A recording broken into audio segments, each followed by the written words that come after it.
Indonesia harus menerima kekalahan atas Irak 0-2 pada kualifikasi Piala Dunia 2026 zona Asia. Ketua Umum PSSI Erick Thohir mengakui para pemain banyak melakukan kesalahan. Kita masih ada peluang ya untuk lawan Filipina, tapi kembali saya yakin Filipina yang sekarang juga berbeda dengan Filipina yang kemarin-kemarin karena ketua umumnya baru. Ketua umumnya menyampaikan saya juga ingin seperti Indonesia. Jadi saya melihat, jangan melihat Filipina ini tim yang kita anggap rendah, kita bisa mudah seperti sebelum-sebelumnya gitu. Skor kita sama Filipina sebelumnya 1-1.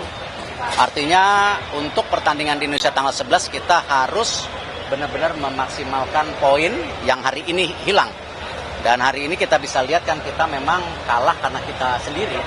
Ya, kalau saya lihat Irak bermain baik, tapi kita beberapa kali kesalahan diri kita sendiri. Dan saya berharap nanti Coach Sintayong, pemain untuk evaluasi, karena kembali momennya masih ada 3 poin yang harus kita pastikan supaya kita masuk ke kualifikasi Piala Dunia round 3.